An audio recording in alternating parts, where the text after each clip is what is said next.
Bienvenue dans cette vidéo dans laquelle on va voir ensemble comment est-ce que tu vas être capable de travailler sur ton attention grâce notamment à des exercices respiratoires, mais pas que.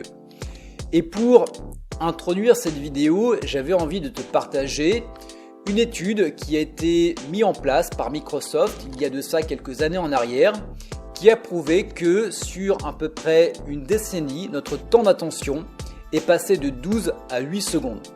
Donc c'est assez inquiétant, mais le plus effrayant dans tout ça, c'est que notre taux d'attention est inférieur à 1 seconde à celui d'un poisson rouge. Donc un poisson rouge, tu vois, Bob le poisson rouge, il a à peu près 9 secondes d'attention.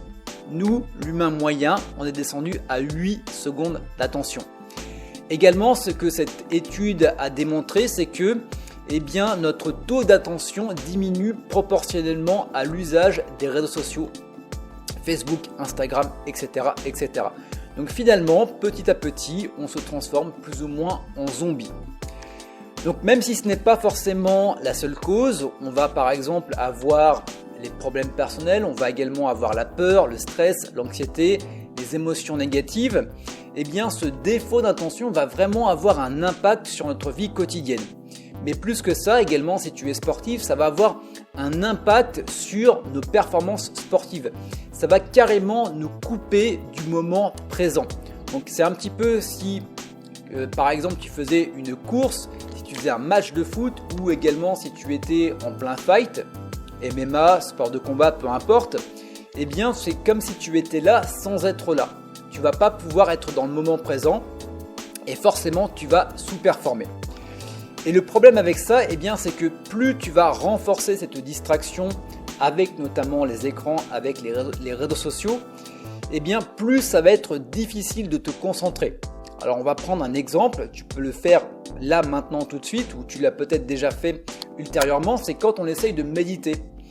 Quand on essaye de méditer, ce qui va se passer, c'est que dans un premier temps, on va réussir entre guillemets à faire le vide et puis au bout de quelques secondes, il va commencer à avoir des pensées qui vont nous traverser l'esprit et on va être acculé de différentes pensées et jusqu'au moment où on va réussir à reprendre sa concentration, on ne se sera même pas senti partir, le pire dans tout ça. Et à chaque fois qu'on va vouloir se reconcentrer, ça va être de plus en plus compliqué. C'est un petit peu, et j'aime bien prendre cette image, comme si tu étais entre deux murs. D'un côté, tu as le mur de la distraction. D'un côté, tu vas également avoir le mur de la concentration. Et tu vas être relié par ces deux murs par un élastique. Donc, tu as un élastique qui va être accroché à toi et qui va être accroché au mur de la distraction. Et tu vas avoir un autre élastique de l'autre côté qui va être rattaché au mur de la concentration. Sauf que ça va pas être équilibré. Tu vas avoir l'élastique qui va être rattaché à la distraction qui va être beaucoup plus fort, qui va être beaucoup plus tendu, alors que celui de la concentration va être beaucoup plus détendu. Donc forcément, tu vas être décalé d'un côté. Et à chaque fois que tu vas vouloir te concentrer, donc tu vas être obligé de tirer sur cet élastique de la distraction pour pouvoir essayer de te concentrer. Et puis à un moment, tu vas être naturellement réattiré, tu vas revenir vers la distraction et tu vas être obligé de reforcer pour revenir à la concentration. Et tu vas revenir naturellement vers la distraction. Donc le but avec les exercices que je vais te proposer, c'est tout simplement de détendre ce muscle de la distraction, cet élastique de la distraction, et de renforcer également cet élastique au niveau de la concentration pour pouvoir être au minimum, au milieu, en équilibre. Et pourquoi pas de créer un déséquilibre pour faire en sorte que ton élastique de la concentration soit beaucoup plus tendu que celui-ci de la distraction, ce qui te permettra beaucoup plus facilement de jongler entre les deux. Donc comment est-ce qu'on s'y prend ? Pour ça, dans un premier temps, pour réduire la tension au niveau de la distraction, pour diminuer la distraction, il y a plusieurs choses que tu vas pouvoir mettre en place dans ton quotidien. Bien évidemment, ça va te demander de mettre en place des habitudes, ça ne va pas se faire du jour au lendemain, ça va te demander de l'engagement. Donc pour ça, je t'ai réservé une vidéo dans laquelle je t'apprends justement à mettre des habitudes en place sur 3 mois. C'est tout un ensemble de processus qui vont vraiment t'aider. Donc je t'invite à cliquer directement sur cette vidéo là. Donc la première des choses, eh bien ça va être de couper toutes les notifications sur ton téléphone. WhatsApp, Instagram, SMS, etc., etc. pour ne pas être perturbé inconsciemment. C'est pas parce que ton téléphone a sonné que, comme un petit chien, tu dois aller voir ce qui s'est passé. Tu dois pas dépendre, tu dois pas être un esclave de ton téléphone. Également, un truc que j'ai commencé à faire, désinstalle toutes les applications des réseaux sociaux sur ton téléphone. Facebook, Instagram, Twitter, Telegram, etc., etc. Comme ça, eh bien, c'est un petit peu comme quand tu veux maigrir. Eh bien, généralement, tu fais en sorte que tu n'aies pas de la junk food et un paquet de gâteaux directement dans le placard parce qu'on sait très bien qu'il y a un moment tu vas taper le paquet de gâteaux. Donc là, c'est pareil. Tu fais en sorte de ne plus te donner la possibilité de craquer. Donc, tu supprimes l'ensemble des différentes applications. Également, eh bien, on va couper les écrans, ordinateur, télévision, téléphone le soir avant d'aller se coucher. Donc, tu peux te dire à partir de 19h, j'éteins tous les écrans. Je n'y touche plus, je ne regarde pas la série Netflix, je ne regarde pas tout ce qui peut forcément perturber mon attention. Je peux à la place, pourquoi pas, faire des exercices de méditation. Mais voilà, à partir d'une certaine heure, il n'y a aucune source de distraction avec les écrans. Également, ça va se répercuter sur le matin. Le matin, ce qui se passe généralement, alors je suis le premier à le faire et je suis en train également de me sevrer. Généralement, on a l'alarme qui est sur le téléphone, donc on va prendre le téléphone, on éteint l'alarme et puis là, on va regarder les emails, on va regarder Instagram, on va regarder Facebook, on va voir un petit peu ce qui s'est passé dans le monde. Donc en gros, tu t'es à peine réveillé que boum, tu remets ton attention sur ton téléphone et forcément tu perds en concentration dès le matin.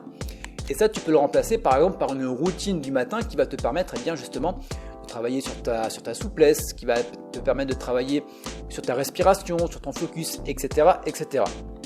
Ce qui va nous amener, maintenant qu'on a fait en sorte de détendre un petit peu tout cet élastique de la distraction, de renforcer justement l'élastique de la concentration. Donc comment faire ? Il y a énormément d'outils. Moi, je vais t'en proposer 2 qui sont extrêmement efficaces et qui marchent pour moi. Le premier, ça va être l'exposition graduelle au froid. Qu'est-ce que j'entends par là ? Les douches froides. Les douches froides, ça va te permettre de te concentrer parce que si tu n'es pas focus sous une douche qui est entre 10 à 15 degrés, je peux te garantir que tu ne vas pas faire long feu. Donc, on va y aller progressivement. Généralement, on commence par, si on n'a jamais fait de douche froide et si vraiment on veut durer sur le long terme, c'est ce qu'il faut faire. C'est pas je fais une douche froide et demain je le fais pas parce que je suis dégoûté de la première fois. Non, on le fait de manière progressive. Je prends une douche classique et si vraiment je suis très frileux, je commence à baisser la température de l'eau à la fin de la douche. Peut-être dans un premier temps uniquement au niveau des extrémités, au niveau des jambes et au niveau des bras. Une fois que j'ai plus l'habitude, tout simplement, on va commencer à faire le corps entier jusqu'à, au bout, pourquoi pas de 1 ou 2 mois, de faire uniquement des douches froides. Donc ça va vraiment t'aider à te focus. C'est un petit peu comme si au réveil, tu as un petit peu la tête dans le cul, tu as un petit peu les pensées qui vont à droite à gauche. Tu prends ta douche froide, ton esprit ça fait ça. Et je peux te garantir que ça va t'aider pour l'ensemble de ta journée. Il va vraiment y avoir un avant et un après. Également, on va avoir les exercices de respiration. Et là, on va parler de respiration réduite. Alors, qu'est-ce que c'est la respiration réduite ?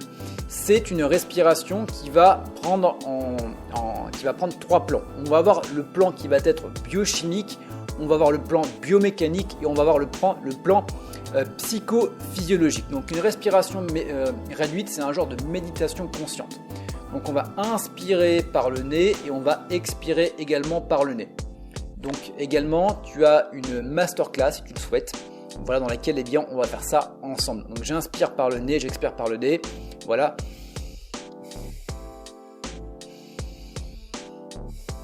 On va essayer d'avoir une respiration qui va être réduite, lente et profonde. Donc à chaque inspiration, tu vas prendre 80% du volume d'air habituel. Le but, ça va être d'avoir une légère sensation de manque d'air. Donc j'inspire par le nez et j'expire par le nez, je relâche complètement. Donc ça, c'est la partie biomécanique. Ensuite, la partie biochimique. Maintenant, on va voir la partie qui va être biomécanique. Donc cette respiration, on va la faire de manière diaphragmatique. Donc pour ça, tu peux placer tes mains au niveau des dernières côtes. Et à chaque fois que tu vas prendre une inspiration, tu vas sentir tes côtes qui vont aller vers l'extérieur. Et à chaque fois que tu vas prendre une expiration, tu vas sentir tes côtes qui vont rentrer vers l'extérieur, vers l'intérieur. Donc j'inspire, j'expire au niveau du diaphragme. Et puis après, on va avoir la dimension qui va être psychophysiologique, qui va être de mettre en place une cadence. Donc on va inspirer, toujours pareil, par le nez, une respiration qui va être réduite, lente et profonde au niveau diaphragmatique. Et on va inspirer sur 5 secondes et on va expirer sur 5 secondes. Donc j'inspire, j'expire. J'inspire et j'expire. Et ça, on peut le faire pendant à peu près 5 minutes. Donc ce qui va être intéressant, c'est que ça tu peux le faire le matin au réveil au lieu de checker ton téléphone, et tu peux le faire le soir au lieu de regarder une série Netflix. Donc, bien évidemment, ça demande de l'engagement, ça demande de la discipline, mais je peux te garantir que au bout de quelques jours et au bout de quelques semaines, tu vas commencer à avoir des changements. Voilà, ça va être vraiment un avant et un après. Donc ce que ça va te permettre, déjà, c'est que tu vas avoir de plus en plus de facilité à te concentrer, et également tu vas avoir de plus en plus de facilité de rentrer dans un état de flow. Donc ça, c'est vraiment hyper important, hyper intéressant si tu veux également performer. Donc ça va également te permettre de retrouver ce qu'on appelle une respiration fonctionnelle, et en retrouvant une respiration fonctionnelle, tu vas également te donner la possibilité de mieux performer dans ton activité sportive, que tu fasses du triathlon, que tu fasses des sports de combat, du foot, peu importe. Voilà pour cette vidéo. Je te rappelle que tu as une masterclass dans laquelle on va beaucoup plus en détail dans tous les exercices respiratoires et comment est-ce que tu vas pouvoir performer et atteindre notamment l'état de flow grâce aux techniques de respiration. Tu as le lien dans la description de la vidéo YouTube. Également, si ce n'est pas déjà fait, je t'invite à t'abonner à la chaîne YouTube si tu veux avoir beaucoup plus de conseils de ce genre. Et puis si la vidéo t'a plu, n'hésite pas à me mettre un pouce vers le haut. Voilà pour cette vidéo, on se retrouve très bientôt.